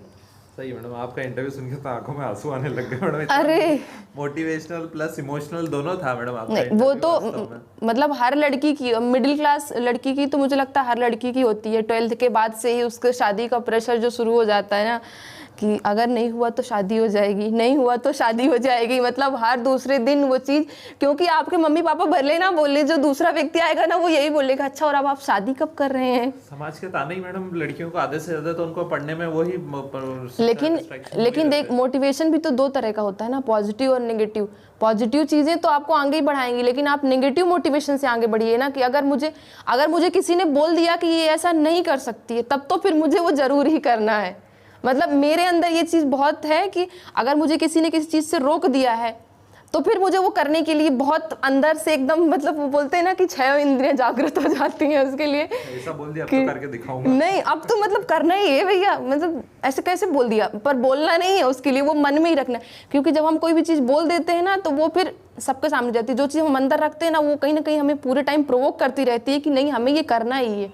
और फिर जिस चीज़ के लिए हम दिन रात शिद्दत से लगे रहते हैं, वो एक डायलॉग है ओम शांति ओम का मेरा बड़ा फेवरेट, कि जब आप किसी चीज़ के लिए बड़ी शिद्दत से कोशिश करते हैं तो सारी कायनात आपको उससे मिलाने की साजिश में लग जाती है। और ये मतलब सही है, वर्ड टू वर्ड सही है, साथ होता है और वास्तव में होता है, से लगना पड़ता है, करना पड़ता है। मतलब अगर आप, सबसे बड़ी चीज़, अगर आप कहीं भी फेल हुए हैं तो कहीं ना कहीं कमी तो आपकी ही है, क्योंकि जिनका हुआ है वो भी तो हमारे बीच से हैं, वो कहीं अलग से तो टपके नहीं है कि दूसरे ग्रह से आ गए हैं वो।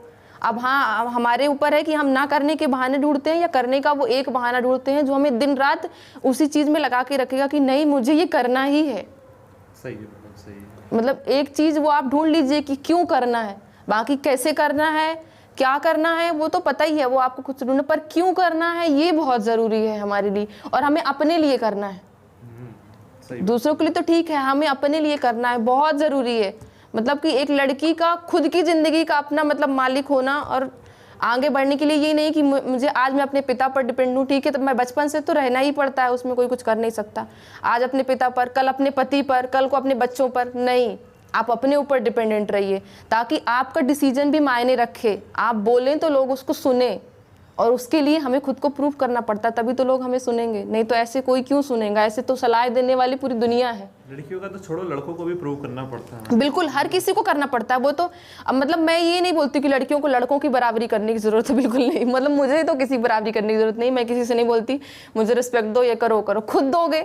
जब मैं उस लायक बनूंगी तो खुद दोगे, मुझे देनी पड़ेगी, देना चाहो या ना देना चाहो। ये तो ह्यूमन लाइफ का फैक्ट बिल्कुल, कि अपने आप को प्रूव करना ही है। तभी मैडम उससे समाज में रिस्पेक्ट आपको एकदम से मिलेगी। और एकदम से अगर आपको रिस्पेक्ट गेन करनी है रातों रात, तो गवर्नमेंट जॉब से बेटर तो मुझे कुछ नहीं लगता आज के टाइम पे। क्योंकि लोग सोचे कि हमने बिजनेस डाल लिया तो एकदम से कोई बिजनेस उठता नहीं है, नहीं उठता, हर चीज टाइम लेती है, हर चीज टाइम लेती है। एक रात में उठ जाती है मैडम, सीधे के सीधे। हाँ, पर ये भी टाइम लेती है। हम ये नहीं सोच सकते हैं कि आज मैंने सोचा मुझे सब इंस्पेक्टर बनना है और 2-3 महीने हुए और मैं बन जाऊं, क्योंकि ये भी टाइम लेता है ना। गवर्नमेंट की पॉलिसीज हैं, आएगा जब एग्ज़ाम वैकेंसी आएगी, फिर एग्ज़ाम होगा, अभी कोविड चल रहा है तो इस वजह से सारे डिले हो रहे हैं। हाँ, और एक और चीज़ जो बहुत सुनने को मिलती है, मतलब आपके सिलेक्शन के बाद आप बहुत सारी चीज़ें सुनती हैं, अच्छी और बुरी भी। कुछ लोग तो आपको बोलते हैं कि हाँ उसने बहुत मेहनत करी तो सफल हुई। कुछ लोग ये भी बोलते हैं, लड़कियों के मैटर में बोल रही हूँ, क्योंकि अभी रिजर्वेशन मिल रहा है लड़कियों को, 30% मिल रहा है ना, कि शायद 50 हो गया, बढ़ गया कुछ, मुझे एग्जैक्टली आइडिया नहीं है उस बारे में। पर ये लोग बोलते हैं कि जैसे मेरे केस में भी कुछ लोगों ने बोला कि हाँ रिजर्वेशन मिल गया तो हो गया, नहीं तो नहीं होता। तो भैया ठीक है ना, हमें मिल रहा है रिजर्वेशन तो हम ले रहे हैं फायदा, जिसे मिल रहा, गवर्नमेंट दे रही है तो हम क्यों नहीं ले। मौका मिला है तो मौके में तो चौका मारना चाहिए ना, अभी भी नहीं मारा तो फिर किस काम का। मतलब बहुत जरूरी। और फिर सारी लड़कियों को मिल रहा है ना रिजर्वेशन, अकेले मुझे तो नहीं मिला ना, कि मुझे गवर्नमेंट ने बोला कि बेटा लो तुम्हें मैं इतना रिजर्वेशन दे रहा हूँ, लो जाओ तुम अब एग्जाम क्लियर करो और तुम रनिंग में भी निकल जाओ। दौड़ना तो पड़ेगा ना, पढ़ना तो पड़ेगा उसके लिए भी। तो सबको मिल रहा है ना रिजर्वेशन, तो क्यों ना मौके का फायदा उठाएं। अभी मिला, क्या पता कब तक मिलता है, और हमें पीछे किया गया तब तो मिल रहा है रिजर्वेशन। अगर नहीं, क्योंकि जो भी मुझे लगता है हर चीज़ के पीछे तो रीज़न ही है ना कहीं आगे पीछे। पहले मौका नहीं मिला महिलाओं को, तो अब दे करके बराबरी की जा रही है। तो मौका मिला है तो भैया उठाओ उसका फायदा, जब तक मिला है तो। मतलब ये बहुत गोल्डन चांस है मुझे लगता है। मैडम आपका इंटरव्यू देख के मुझे लगा मैडम आपके मन में बहुत सारी, मतलब ऐसा था कि आपने बहुत ज़्यादा स्ट्रगल फेस किया हो। क्योंकि अभी मैंने टाइम भी मैं देखने भी गया था कि बैटरी कितनी है। हाँ, तो टाइम भी मैडम 45 मिनट का, इतनी सारी अच्छी अच्छी बातें मैडम आपने बताई, क्या बताऊँ मैडम मैं। नहीं, वो तो हर व्यक्ति की एक अलग ही, मतलब एक व्यक्ति और एक कहानी, हर कहानी एकदम अलग है। हर कोई बहुत स्ट्रगल करता है अपनी लाइफ में। खासकर जो वाली महिलाएं हैं जो बहुत, उनको तो बहुत फायदा मिलेगा, जो सोचती है कि हमारी नौकरी नहीं लग रही और क्या नहीं हो रहा, उनके लिए तो खैर, मेरे लिए भी आप इतने बड़े में मोटिवेशन है कि क्या बताऊं मैडम मैं। अरे आपने बातें बताई, ये बहुत अच्छा कॉम्प्लीमेंट है मेरे लिए। नहीं नहीं, आंसू आने की तो कोई वो नहीं है। अगर मेरे इंटरव्यू से कोई एक लड़की भी अपने आप को मोटिवेट कर पाती है और उसे लगता है कि हाँ मैं कर सकती हूँ, तो ये बहुत अच्छी चीज़ होगी, मेरे लिए बहुत अच्छा होगा। मैं तो यही चाहती हूँ कि मतलब अगर हर लड़की फाइनेंशियली इंडिपेंडेंट हो गई तो हमारा समाज वाकई में बहुत आगे जाएगा। ये बहुत अच्छी चीज़ है। देखिए, आपने टिप्स भी दे दी, सब कुछ दे दिया, बस एक आप फाइनल मैम ट्रेनिंग के बारे में बताइए, आपका ट्रेनिंग का अनुभव कैसा रहा था? ट्रेनिंग, मुझे लगता है कि ज़िंदगी की जो सबसे अच्छी चीज़ होती है ना, वो ट्रेनिंग ही होती है। एक तो हमारी ट्रेनिंग सागर में हुई, JNPA सागर, जवाहरलाल नेहरू पुलिस एकेडमी। तो वो लोकेशन, मतलब आप वहाँ जाएंगे तो अपने आप में आपको इतनी खुशी मिलेगी, आप देख सकते हो कि मेरे चेहरे की फीलिंग्स, मतलब ट्रेनिंग का नाम सुन के। वो लोकेशन हमारा क्योंकि झील के किनारे है, और फिर वो सारी चीज़ें, मतलब सुबह 5 बजे उठ जाना, क्योंकि 5:45 पे फॉल इन रहता है, सुबह गिनती रहती है, सारा दिन एकदम बिजी शेड्यूल, कोई टेंशन, लेकिन आपको कोई टेंशन नहीं है। इतने बिजी होने के बाद भी आप रात में आएंगे, सुबह से शुरू हो जाता है वहाँ PT परेड, फिर इंडोर क्लासेस, उसके बाद फिर शाम को आउटडोर, फिर मतलब कहाँ हुई थी ट्रेनिंग सूबेदार पद की? सागर में, हमारी पूरी ट्रेनिंग सागर में हुई है। फिर हमारी पासिंग आउट परेड भौरी में हुई है, ये पुलिस अकादमी भौरी में हुई है। लेकिन सागर का तो बहुत अच्छा, संडे की एक दिन की छुट्टी, उस दिन संडे का आउट पास, फिर संडे को सारा दिन हम प्लान करते रहते थे। हम तीनों सतना के ही थे, सतना रीवा के ही थे, जो हम रहते थे वहाँ पर एक रूम में। तो हम लोगों की काफ़ी अच्छी ट्यूनिंग थी। हम लोग पहले 1 हफ्ते प्लान करते कि संडे को बाहर जाएंगे, घूमने बाहर जाएंगे, और संडे को पूरा दिन सोने में निकाल देते। मतलब पता ही नहीं चलता था कि कब ये दिन सोने में निकले। फिर हर दिन बोलते अरे यार अब अगले संडे जाएंगे घूमने, लेकिन वो फिर एक आध बार गए भी हैं हम घूमने, काफ़ी अच्छे एक्सपीरियंस, हालांकि वो मैं शेयर नहीं कर सकती, लेकिन वो भी मतलब ताउम्र के लिए बहुत अच्छे एक्सपीरियंस है। खुशी भी रहती है मैडम कि हमारी सबसे आधी ट्रेनिंग तो इस चीज़ खुशी में निकलती है कि हमारी जॉब लग गई। बिल्कुल, हाँ। और फिर जब सैलरी आती है 5-6 महीने की इकट्ठा, वो तो एक अलग ही खुशी होती है, क्योंकि एटलीस्ट तो आपको पैसा ही चाहिए, है ना। तो जब इकट्ठा आते हैं 1-1.5 लाख रुपए अकाउंट में, तो आपकी तो और ज्यादा, सब इंस्पेक्टर की तो सैलरी बहुत अच्छी नहीं, है। उस टाइम पर कम थी, अब तो ये 7th पे के बाद बढ़ी है। 6 से लगे हो ना, 6 हाँ पे हाँ, कमीशन से 7th पे के बाद बढ़ गई है। तो मतलब कि बहुत अच्छी फीलिंग होती है जब आपके अकाउंट में इकट्ठा हो, 0 से जब उतना होता है ना, तो वो एकदम बम्पर ऑफर हो जाता है। उससे भी बड़ी खुशी होती है जब वो पैसा अपन अपने माँ बाप को। हाँ बेशक, वो बहुत अच्छा लगता है। मतलब पहली सैलरी में आप क्या करते हो, मम्मी के लिए ये, पापा के लिए ये, भाई बहनों के लिए, अपने लिए ये, तो बहुत अच्छा लगता है। मतलब कि मेरे पास तो कीपैड फ़ोन था, तो मुझे अपनी सैलरी से ही अपना स्मार्टफोन लेना था। मतलब मुझे ऐसा लगता था, मेरे पापा भी यही मोटिवेट करते थे कि हमें ऐसा बनना चाहिए कि हम अपने शौक़ अपनी सैलरी से पूरे करें। हालांकि ये भी सच है कि शौक़ हमारे माँ बाप की कमाई में ही पूरे होते हैं, अपनी शौक़ में तो बस ज़रूरतें ही हो पाती हैं। ये मैंने बहुत महसूस किया है, अपने लिए पैसे खर्च नहीं होते हैं। सही है। लेकिन मतलब बहुत अच्छी फीलिंग थी अपनी सैलरी से अपने लिए एंड्रॉयड फ़ोन लेना। समझ सकता हूं। हालांकि तब सबके पास था एंड्रॉयड फ़ोन। जब मैं वहाँ आई एकेडमी में तो सबके पास, व्हाट्सअप तब चलने लगा था। व्हाट्सअप तो पहले कहा है, पर तब सबके उसमें आता, पर मेरे पास नहीं था। तो मैं अपने दोस्तों के फ़ोन में देख लेती थी व्हाट्सअप में क्या मैसेज आया, क्योंकि ग्रुप में मैसेज आते थे, वहाँ के जो भी मैसेज रहते थे। पर फिर जब अक्टूबर में मेरे पास फ़ोन आया था, हम लोग अप्रैल में गए थे ट्रेनिंग में, तो फिर फ़ोन में अपने फ़ोटोज़ लेना, और मतलब ठीक है, ट्रेनिंग एक बहुत अच्छा, मतलब का मैडम मज़ा ही अलग होता है। बिल्कुल मैडम, अपने पैसे से डायमंड्स खरीदने का अलग ही मज़ा है। सही बात बोल रहे हैं मैडम, सही बात बोल रहे हैं मैडम। फाइनल मैम कुछ स्टूडेंट्स को कुछ 2-4 टिप्स दीजिए मैडम। आपने इतना सब कुछ बताया, सब कुछ ही टिप्स और एक्सपीरियंस, मोटिवेशन सब था। कुछ जो खासकर जो डिप्रेस्ड हो चुके हैं बच्चे, उनके लिए कुछ बताइए। नहीं, डिप्रेशन जैसी तो मुझे लगता है कोई बात नहीं है। मतलब ठीक है, आता है हर एक पॉइंट पर। मतलब ऐसा नहीं कि हम अपनी ज़िंदगी में हमेशा खुशी रहते हैं, हमें भी हर दूसरे दिन या थोड़े समय बाद ऐसा लगने लगता है कि नहीं कुछ नहीं, कभी बोर हो जाते हैं, कभी कुछ। लेकिन वो तो ठीक है, ह्यूमन नेचर है। डिप्रेशन में आइए, लेकिन उससे बाहर निकलिए।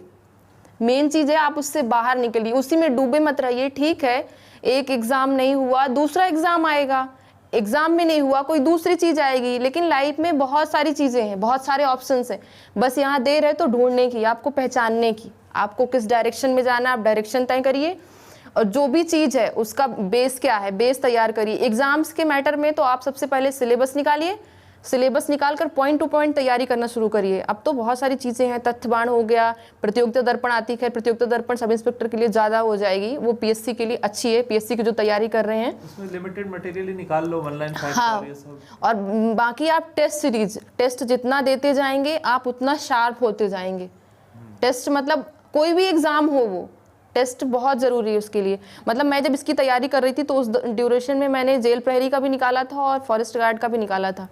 जेल प्रहरी में मेरे पापा की बिल्कुल इच्छा नहीं थी कि मैं जाऊं, पर फिर भी मैं रनिंग करने गई थी, तो मैं रनिंग में तो निकल गई और फिर उसमें मैं शॉर्टपुट में रह गई थी। हालांकि मेरा शॉर्टपुट बहुत अच्छा आता था घर में, पर वो भी बोलते हैं कि कुछ लक भी होता है। कुछ मम्मी जो बोलती थी ना कि जो देर से आता है वो दुरुस्त आता है, तो वो शायद दुरुस्त आना था इसलिए वो नहीं आया, पर अच्छा था वो। पर वहाँ भी ऐसा नहीं कि मतलब मेरा नहीं निकला था शॉर्टपुट तो मैं वहाँ बिल्कुल भी डिप्रेशन में नहीं थी, क्योंकि मेरा टारगेट तो यही था। तो वहाँ जो लड़कियाँ, मतलब मुझे दुखी होना चाहिए था ना वहाँ पर जो लड़कियाँ वहाँ रनिंग से बाहर हो रही थी ना, और हाइट में, क्योंकि उसमें हाइट ज़्यादा मांगते हैं, जो हाइट में जो बाहर होती है वो लड़कियाँ बहुत रो रही थी। तो मैं उन्हें समझा रही थी कि तुम लोग परेशान क्यों होता है, तुम लोग सब इंस्पेक्टर की तैयारी करो ना, उसमें कम हाइट मांगता है। मतलब कि जो वर्स्ट कंडीशन होती है ना, आप उसमें भी अच्छा निकालिए। आपका वहाँ नहीं हुआ है, लोग हाइट के लिए, मतलब जैसे अभी मैं फिजिकल यहाँ पर जब मेडिकल एग्जाम हो रहा था, कांस्टेबल्स की जो परीक्षा हुई थी लास्ट टाइम, जो 700 भर्ती हुई भोपाल में, तो मैं मेडिकल करवा रही थी, तो उसमें बच्चियाँ बहुत रो रही थी कि मैम हमारा हुआ नहीं, अब क्या होगा ये वो। तो ठीक है ना, आपका उसमें नहीं हुआ है तो इसमें कम हाइट मांग रहा है, इसमें तो 152 सेंटीमीटर मांगता है सब इंस्पेक्टर में, तो वो आपके लिए बहुत अच्छा है। और कांस्टेबल से और सब इंस्पेक्टर की कंपेयर करें तो नो डाउट सब इंस्पेक्टर ज़्यादा अच्छी पोस्ट है। तो आप इसके लिए तैयारी करिए, ये नहीं कि एक में नहीं हुआ तो आप उसी में डूब जाइए। और हाँ, लड़कों के लिए एक चीज़ मैं जो बोलना चाहती हूँ कि जैसे जो बहुत नीडी हैं कि एनी हाउ हमें जॉब चाहिए है, तो कांस्टेबल में एक ड्राइवर की पोस्ट निकलती है, पुलिस ही है वो, यूनिफॉर्म भी है उसमें, पर उसमें ड्राइविंग लाइसेंस, मतलब आपको ड्राइविंग आनी चाहिए, प्रॉपर ड्राइविंग आनी चाहिए, हैवी व्हीकल की ड्राइविंग आनी चाहिए, वो मांगता है। तो उसमें रिटर्न का शायद क्राइटेरिया कुछ कम रहता है, एग्जैक्टली मुझे कंफर्म नहीं है, बट जो है ड्राइवर, मैंने उनसे ये सजेस्ट किया कि ये चीज़ तो अच्छी है, ये चीज़ मुझे यहाँ आने से पहले नहीं पता थी। तो ये भर्ती कैसे निकलती है? ये भर्ती भी हाँ व्यापम से निकलती है, जैसे इस बार नहीं निकली है अभी जो कांस्टेबल की आई उसमें नहीं निकली है, पर ये अच्छी चीज़ है, ये बच्चों को पता होना चाहिए कि उसमें आपको टाइम भी मिलता है पढ़ने के लिए। अगर आप फर्दर स्टडीज़ करना चाहते हैं तो अच्छा है, वर्दी भी मिल रही। और एक और जो कंप्यूटर वाले बच्चे हैं, जैसे जिन्होंने ग्रेजुएशन कर लिया है और फिर कंप्यूटर में उनका डिप्लोमा है कुछ है, तो ASIM की निकलती है, मतलब कि वो पुलिस में 9 to 5 की जॉब है। वैसे पुलिस में तो 24 आवर्स है, कोई वो नहीं, पर वो 9 to 5 है, मतलब क्योंकि वो ऑफिस आप कंप्यूटर वर्क में होंगे, उसमें बाबू वाली जॉब मिलेगी आपको, तो वो टाइमिंग रहेगा आपका। तो मतलब अलग मिल जाता है, वो अलग है, वर्दी मिल ही रही है आपको, स्टार मिल ही रहे हैं, ASIM में 1 स्टार मिल जाता है डायरेक्ट से। तो हाँ, वो मतलब अच्छी चीज़, बहुत ऑप्शंस बहुत हैं, आपको देखना है। अब तो कितनी सारी चीज़ें हैं, यूट्यूब है, गूगल है, जो चाहो आप गूगल कर दो मिल जाएगा। ये बहुत अच्छी चीज़ है मुझे लगता है। जब मैं पढ़ती थी तब मुझे इतना सब कुछ नहीं पता था, मुझे ऐसा लगता है। टाइम भी वो नहीं था ना मैडम। हाँ, अपन काफ़ी चीज़ें आता था, डेटा महीना भर। अरे वो बहुत, आप तो देखिए 1.5 GB डेली ही मिल जाता है, मुझे तो वही लगता है। मतलब पहले रोजगार निर्माण ऑनलाइन नहीं आता था, अब तो ऑनलाइन आ जाता था। अगर जैसे पापा जी कभी जा नहीं पाए किसी हफ्ते तो आ ही नहीं पाता था, रोजगार निर्माण ही नहीं आ पाता था। तो मतलब ये चीज़ें काफ़ी जाती। फिर प्रतियोगिता दर्पण के लिए सतना जाना पड़ता था, क्योंकि मेरा घर सतना से 30 किलोमीटर दूर है, गाँव है। तो जब पापा सतना जाते तब फिर लेकर आते थे, तब मिलती थी। अब तो सारी चीज़ें ऑनलाइन है, आपको किसी भी चीज़ के लिए, यहाँ तक कि न्यूज़पेपर के लिए भी आपको कुछ ज़रूरत नहीं है। न्यूज़पेपर पढ़ना भी बहुत ज़रूरी है, मैं डेली न्यूज़पेपर पढ़ती थी। तो फ्रेंड्स, देखा मैडम ने कितना अच्छा इंटरव्यू दिया वास्तव में, कि जो भी बच्चे जो डिप्रेशन के थे शिकार, अभी खैर होंगे ही होंगे, मैं तो इस चीज़ को मानता भी हूँ मैं। तो मैडम का इंटरव्यू आप बिल्कुल आप देखिए होगा, अब तक तो देखा ही होगा आपने। मुझे खुद को ही, मैं क्या बताऊँ, मैंने इतनी बार आंखों में आंसू आने लग गए। अरे नहीं, रोक रहा था क्योंकि आपके मैडम आपके इंटरव्यू में इमोशन था एक, क्योंकि एक भावना थी आपके जुड़े हुए। आपने ऐसा नहीं कि हाँ मैंने ये पढ़ा, मैंने वो पढ़ा, मैंने इतने इंटरव्यू लिए हैं, किसी का खराब नहीं रहा, मैं ये नहीं बोलूँगा, सबके अच्छे रहे, पर आपके इंटरव्यू एकमात्र ऐसा था जिसमें इमोशंस थे। अरे कि सो मैंने मेरी थैंक्स। लाइफ में ऐसी परिस्थितियों के बाद में मैंने ये हासिल किया है मैडम। ये तो मैं मेरे किसी भी वीडियो में आज तक मैंने बोला नहीं है कि इस वीडियो को आप लाइक करो, शेयर करो, पर प्लीज इन मैडम का इंटरव्यू जरूर आपको बोलिए, क्योंकि मुझे भी अच्छा नहीं लगता मैडम इस टाइप से बोलना कि यूट्यूबर की लाइन रहती है ना, अरे मेरे वीडियो को लाइक करो, शेयर करो, पर मैडम का आप जरूर कीजिएगा, क्योंकि आपको अपने माता पिता का भी एक इसमें सब कुछ मिलेगा कि हाँ यार मैं मेरे पेरेंट्स के लिए भी करूँ, खुद के लिए तो करना ही है, और इनफैक्ट पेरेंट्स का भी सोचेंगे ना आप, तो आप डबल मोटिवेशन से पढ़ेंगे। हाँ, एक चीज़ मैं बोलना चाहती हूँ कि जैसे क्या बोलते हैं गांव में सब लोग, क्या बोलते हैं कि अगर इसको जाना तो दूसरे ही घर है, तो पढ़ेगी तो उसको खाना बनाना नहीं आएगा, फिर सब लोग वहाँ ताने देंगे माँ को। तो मुझे ऐसा लगता है कि जो मेरी फ्रेंड्स जॉब नहीं कर रही हैं, जिन्होंने कुकिंग नहीं करी है, तो मैं उनसे अच्छा कुक कर सकती हूँ। मतलब कि मेरी मम्मी को लगता है मैं बहुत डिलीशियस फूड कुक करती हूँ, मेरी बहनों को भी लगता है, मतलब जो भी खाता है वो यही बोलता है। अब आज क्या यूट्यूब है, जो भी बनाना है सर्च करो यूट्यूब में, बस बनाओ और बहुत अच्छा बनता है, क्योंकि हम उसको मन से बनाते हैं। तो मुझे ऐसा नहीं लगता कि मैं किसी हाउसवाइफ या किसी से भी कम हूँ, मैं तो सब कर सकती हूँ। मतलब मैं खाना भी बहुत अच्छा बनाती हूँ और मैं अपनी जॉब भी बहुत अच्छा करती हूँ। तो ये चीज़ बहुत प्लस पॉइंट है ना। ऐसा कुछ नहीं है कि हाँ आप पढ़ने में आ गए तो अपनी, जो पढ़ा हुआ इंसान तो कुछ भी कर सकता है इस दुनिया में। सही है मैडम। और खाना बनाने को इतना ये कोई नहीं है, इसमें कुछ नहीं है, मतलब हर कोई कर सकता है इजीली। और क्या। तो अब जो लोग बोलते थे ना पहले कि मम्मी को मेरी कि ये खाना नहीं बना पाएंगे, वो लोग बोलते हैं कि हाँ देखो इन्होंने कभी बनाया नहीं पर इतना अच्छा बनाती हैं। तो मतलब ये भी एक कॉम्प्लीमेंट हुआ ना, अच्छा प्लस पॉइंट, लड़कियों के लिए ये बहुत अच्छा है। नौकरी वाली लड़की अगर मैम खाना भी अच्छा बनाए तो सोने पे सुहागा हो जाता है। बिल्कुल बिल्कुल, हाँ वही।